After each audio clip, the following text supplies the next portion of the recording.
سارے لوگ رمضان میں آپ کے ساتھ روزہ رکھتے تھے، مسجد میں تراویح کی نماز پڑھتے تھے، آپ کے ساتھ افطار کرتے تھے، آپ کے ساتھ سحری کرتے تھے، مگر آج وہ ہمارے بیچ میں نہیں ہیں، اللہ کو پیارے ہو چکے ہیں، انتقال ہو چکا ان کا، اللہ کے پاس چلے گئے، مگر ہم ابھی زندہ ہیں، ہم اور آپ زندہ ہیں، اور اللہ تعالی ہمیں ایک اور رمضان دے رہا ہے۔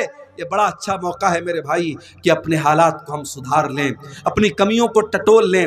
جو شرابی کہتا ہے کہ شراب نہیں چھوٹ رہی ہے، میں دعوے کے ساتھ کہتا ہوں سچے دل سے اگر وہ صرف رمضان میں یہ طے کر لے میں شراب کو ہاتھ نہیں لگاؤں گا، سچے دل سے اللہ سے تڑپ تڑپ کے دعا کرے کہ اللہ اس گندگی سے مجھے بچا لے، اگر وہ رمضان کی پہلی تاریخ سے رمضان کی آخری تاریخ تک شراب کو ہاتھ نہ لگائے، اگر اس کی توبہ سچی ہے، اس کی نیت سچی ہے، اس کے دل کا ارادہ پکا ہے، انشاءاللہ رمضان کے بعد بھی وہ شراب کو ہاتھ نہیں لگائے گا۔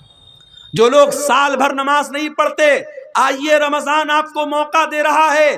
اللہ کے نبی نے بد دعا کی اس انسان کے لیے جو رمضان کا مہینہ پائے اور اپنی بخشش نہ کروا سکے۔ میرے بھائیوں، رمضان کوئی معمولی مہینہ نہیں ہے، رمضان ہمیں چینج کر دیتا ہے۔ عام دنوں میں ہم نہیں اٹھتے صبح 4 بجے، عام دنوں میں ہم دوپہر کا کھانا کھاتے ہیں، عام دنوں میں ہم شام کو 5 بجے کچھ نہیں کھاتے ہیں، مگر رمضان میں سب چینج ہو جاتا ہے۔ صبح 4 بجے اٹھ کر کے سحری کھا رہے ہیں، دوپہر میں ہم بھوکے پیاسے ہیں، پھر شام کو افطار کے ٹائم ہم کھانا کھا رہے ہیں، پھر رات میں تراویح پڑھ رہے ہیں، سونے کا ٹائم بدل گیا، اٹھنے کا ٹائم بدل گیا، کھانے کا ٹائم بدل گیا۔ رمضان ہمیں سبق دے رہا ہے کہ اگر تم چاہو تو اپنے آپ کو چینج کر سکتے ہو، اگر پریورتن لانا چاہو، اگر چینجنگ لانا چاہو، اگر پکا ارادہ کرو تو اپنے آپ کو چینج کر سکتے ہو۔ میرے پیارے ساتھیوں، رمضان میں ایک کام آپ اور کیجئے، تھوڑا اپنا تعلق قرآن سے جوڑ لیجئے۔ رمضان قرآن کا مہینہ ہے۔ میرے بھائیوں، آج اس امت کے لیے بڑے افسوس کی بات ہے، ہمارا نوجوان 1 گھنٹہ موبائل کے بغیر نہیں رہ سکتا۔ 1 گھنٹہ اگر موبائل ڈسچارج ہو جائے، نوجوان تڑپتا رہتا ہے، جلدی سے موبائل کو چارج کرو، پتہ نہیں کس کا میسج آیا ہوگا، واٹس ایپ پر کتنے لوگوں کا میسج آیا ہوگا، کتنے لوگوں کی کال آئی ہوگی۔ 1 گھنٹہ ہم موبائل کے بغیر نہیں رہ سکتے۔ میرے بھائیوں، جو نوجوان 1 گھنٹہ موبائل کے بغیر نہیں رہ سکتا، وہ نوجوان اپنے دل پر ہاتھ رکھ کر کے بتائے اس نے آخری بار قرآن کب پڑھا تھا، آخری بار آپ نے قرآن کب پڑھا تھا۔ ہمارے بہت سارے نوجوان ہیں، شاید ان کے سر شرم سے جھک جائیں، آخری بار انہوں نے رمضان میں قرآن کو چھوا تھا، اس کے بعد قرآن کو چھونے کی نوبت نہیں آئی تھی۔ یہ قرآن بھی تو اللہ کا میسج ہے، یہ قرآن بھی تو اللہ کا پیغام ہے۔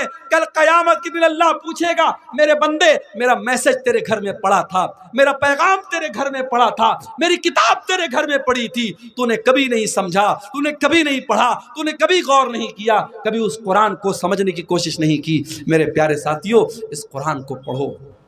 اور آج اگر بھارت کے 25 کروڑ مسلمان یہ طے کر لیں کہ ہر مسلمان 4 قرآن غیر مسلموں تک بانٹے گا، 4 قرآن ہندی میں، بنگلہ میں، جو بھی زبان ہمارا غیر مسلم بھائی جانتا ہے اس کو پہنچائے گا، اگر بھارت کے 25 کروڑ مسلمان یہ طے کر لیں تو 100 کروڑ غیر مسلموں تک بڑی آسانی کے ساتھ قرآن کو پہنچایا جا سکتا ہے۔ میرے بھائیوں، یہ کام کرنے کا ہے، جلسے جلوس کرانا ٹھیک ہے، اس کی بھی ایک ضرورت ہے، یہ بھی بڑا اہم کام ہے، مگر یہ کام بھی کرنے کا ہے کہ آج اپنے غیر مسلم بھائیوں تک ہم قرآن کو پہنچائیں۔ اور معاف کرنا، ہم نے اور آپ نے جو یہ چسکا لگا لیا، مولانا عبدالغفار صاحب آئے تو ہم صاحب ان کے ذریعے کچھ جو ہے ہم وید کے شلوک سن لیں، گیتا کے شلوک سن لیں، مولانا جرجیت صاحب آئے ان سے ہم کچھ منتر وغیرہ سن لیں، اور چترویدی علماء تو آپ کے اس بہار بنگال میں، جھارکھنڈ میں بہت زیادہ پیدا ہو رہے ہیں، ہم چترویدی نام اور ٹائٹل لگا کر کے اپنے علماء سے، ان کے منہ سے ہم سنسکرت کے شلوک سنتے اور ہمیں بڑا مزہ آتا ہے۔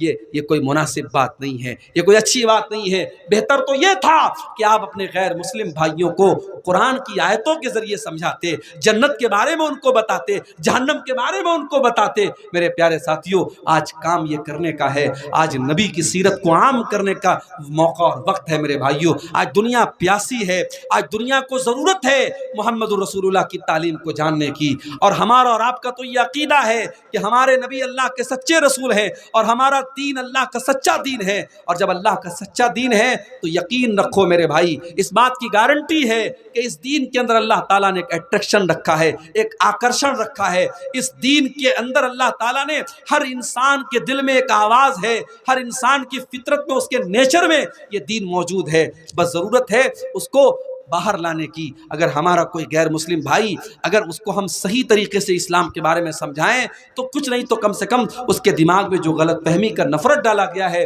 جو زہر ڈالا گیا ہے، وہ انشاءاللہ دور ہو جائے گا. اور یہی وجہ ہے کہ قرآن مجید میں اللہ تبارک و تعالی نے کسی اور چیز کے اوپر احسان نہیں جتایا.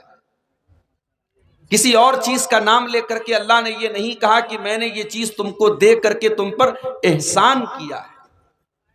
لیکن اللہ تعالیٰ نے جب اپنے آخری نبی جناب محمد رسول اللہ صلی اللہ علیہ وسلم کو اس دھرتی پر بھیجا تو اللہ تعالیٰ نے اس کو اپنا بہت بڑا احسان قرار دیا. قرآن کے سورہ آل عمران میں اللہ نے فرمایا لَقَدْ مَنَّ اللَّهُ عَلَى الْمُؤْمِنِينَ اِذْ بَعَثَ فِيهِمْ رَسُولًا مِّنْ أَنفُسِهِمْ يَتْلُو عَلَيْهِمْ آيَاتِهِ وَيُزَكِّيهِمْ وَيُعَلِّمُهُمُ الْكِتَابَ وَالْحِكْمَةَ. اے ایمان والو، اللہ تعالیٰ کا بہت بڑا احسان ہے تمہارے اوپر، بہت بڑا کرم ہے تمہارے اوپر. اس نے اپنے آخری نبی کو تمہارے اندر بھیجا، رسولا من انفسہم، اور ایسا رسول بھیجا جو تم ہی میں سے ہے. تم کھانا کھاتے ہو، میرا نبی بھی کھانا کھاتا ہے. تم بیمار ہوتے ہو، میرا نبی بھی بیمار ہوتا ہے. تمہیں دنیا کی ضرورتیں لاحق ہوتی ہیں، میرے نبی کو بھی دنیا کی ضرورتیں لاحق ہوتی ہیں. ہم نے ایسا نبی بھیجا جو تم ہی میں سے ہے تاکہ تمہارے لیے وہ نبی آئیڈیل بن سکے، آدرش بن سکے، نمونہ بن سکے. یتلو علیہم آیاتی، اور اس نبی کا بہت بڑا احسان یہ ہے کہ وہ قرآن کی آیتوں کو پڑھ پڑھ کے تم کو سناتے ہیں. اللہ نے اگر صرف قرآن کو اتارا ہوتا، قرآن کو تم پڑھ تو لیتے، مگر قرآن کو سمجھنے کے لیے پریکٹیکل ضرورت تھی. اللہ نے اپنے نبی کو پریکٹیکل کرنے کے لیے، قرآن کو سمجھانے کے لیے اپنے نبی کو بھیجا. وہ نبی قرآن کی تھیوری بھی پڑھاتے تھے، وہ قرآن کو پڑھ پڑھ کے سنایا بھی کرتے تھے اور قرآن پر عمل کر کے بھی دکھایا کرتے تھے. وَيُزَكِّيهِمْ، اور وہ نبی تمہیں پوتر کرنے کے لیے، تمہیں پاک کرنے کے لیے، تمہیں صاف کرنے کے لیے آیا تھا. تمہارے اندر بہت ساری گندگیاں تھی.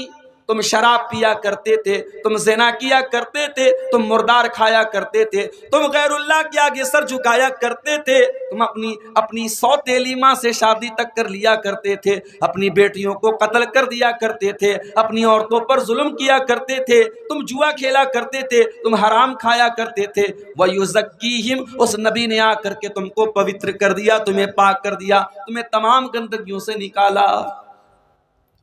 وَيُعَلِّمُهُمُ الْكِتَابَ وَالْحِكْمَةَ، اور اس نبی کا تیسرا کام یہ ہے، وہ نبی تمہارے لیے ٹیچر بن کر کے آئے، تمہیں تعلیم دینے کے لیے آئے. وہ قرآن کے ٹیچر بن کر کے آئے، وہ حدیث کے ٹیچر بن کر کے آئے. ہمارے نبی ٹیچر تھے، معلم تھے. آپ نے ہمیں کتاب و سنت کی تعلیم دی ہے. یہ الگ بات ہے جس نبی کو اللہ نے ٹیچر کہا، معلم کہا، اور جس نبی کے اوپر قرآن کی پہلی آیت اقرا کے ذریعے نازل ہوئی کہ اے نبی آپ پڑھیے. اس نبی کے امتیوں کا حال آج کیا ہے؟ آج بھارت کی سرزمین پر، آج بھارت کی دھرتی پر مسلمان دنیا کی تعلیم میں بھی بہت پیچھے اور دین کی تعلیم میں بھی بہت پیچھے ہے.